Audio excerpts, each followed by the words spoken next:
पिछले साल यही मौसम था जब मेरे हस्बैंड को डेंगू बुखार हो गया था, और रात के 3 बजे मैं अकेली बंदी, और उनको इतना तेज़ बुखार और उनकी तबीयत इतनी ज़्यादा ख़राब थी कि मैं घबरा गई। मुझे समझ ना आए कि मैं क्या करूं।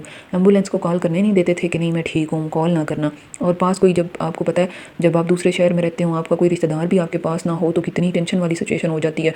उस वक्त मुझे शिद्दत से एहसास हुआ कि अगर अकेले रहने के फ़ायदे हैं ना, तो साथ नुकसान भी बहुत ज़्यादा हैं। जब ऐसी सिचुएशन आ जाती है तो फिर समझ नहीं आता कि बंदा अकेला क्या करे, कैसे मैनेज करे। उस वक्त जहाँ अल्लाह पाक की ज़ात थी और जहाँ मैं थी और मेरी दुआएं थी, और मैंने इतनी दुआएं की कि या अल्लाह पाक इनको ठीक कर दे। और मैंने इनको मेडिसिन दी, और 15 मिनट के अंदर अंदर ऐसे लगा जैसे अल्लाह पाक मेरे बिल्कुल करीब हैं और मेरी सारी दुआएं सुन रहे हैं, और मेरे दिल को सुकून होने लग पड़ा। मुझे समझ ही ना आए, साथ मैं रोती जाऊँ और साथ दुआएं करती जाऊँ, और साथ उनको पढ़ पढ़ के फूंकती जाऊँ, और 15 मिनट के अंदर अंदर अल्लाह पाक ने शिफा दी और वो बिल्कुल ठीक हो गए।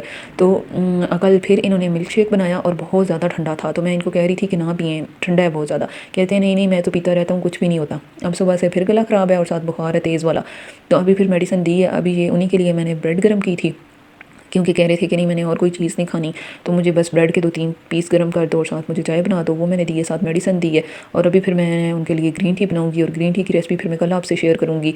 अल्लाह पाक ने भी कितना खूबसूरत रिश्ता ये बनाया है ना मियाँ बीवी का, कि जब एक को तकलीफ़ हो तो दर्द दूसरा भी महसूस करता है। और इस रिश्ते की सबसे अहम चीज़ जो है वो एहसास है और एहतराम है। अगर ये दोनों चीज़ें इस रिश्ते में हैं ना, तो ये रिश्ता हमेशा कायम रहता है और इस रिश्ते में मोहब्बत हमेशा रहती है।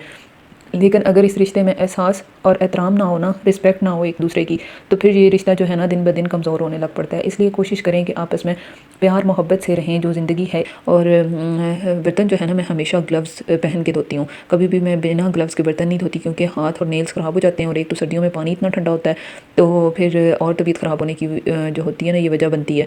और साथ वैसे भी ना आजकल बारिश नहीं हो रही, मौसम जो है वो खुश्क हुआ हुआ है, तो इस वजह से हर बंदा ही बार बार बीमार हो रहा है। तो इस तरीके से कोशिश करें कि ठंडे पानी से दूर रहें, और जितना खुद को बचा सकते हैं ठंड से बचाएं, और गर्म कहवा और इस तरह की चीज़ें इस्तेमाल करें, ताकि आप इस मौसम में खुद को ठीक रख सकें। और मैं बर्तन साथ साथ वॉश कर लेती हूँ, क्योंकि जब ज़्यादा बर्तन सर्दियों में इकट्ठे हो जाते हैं ना, तो फिर धोने बड़े मुश्किल हो जाते हैं, लग पता जाता है। तो इसलिए छोटी छोटी चीज़ें जो होती हैं वो मैनेज करने के लिए जो है आसानी रहती है। और मुझे बहुत अच्छा लग रहा है कि आप मेरी वीडियोस को देखते हैं, लाइक करते हैं। और मैं आप सबसे रिक्वेस्ट करूँगी कि आप मेरी वीडियो को लाइक करें, मेरे चैनल को ज़रूर सब्सक्राइब करें। मेरे सब्सक्राइबर्स इतने ख़ास कोई बढ़ नहीं रहे। और जो है ना मुझे ये भी कमेंट करके बताएं कि वैसे मैंने साइकोलॉजी मेरी एजुकेशन है, तो क्या मैं साइकोलॉजी के जो टॉपिक्स होते हैं जैसे इस्लाम और साइकोलॉजी, उसके ऊपर मैं वीडियोज़ बनाऊँ। आप मुझे मशवरा दें कि मैं, मतलब आप क्या पसंद करते हैं कि मैं किस चीज़ पे वीडियो बनाऊं।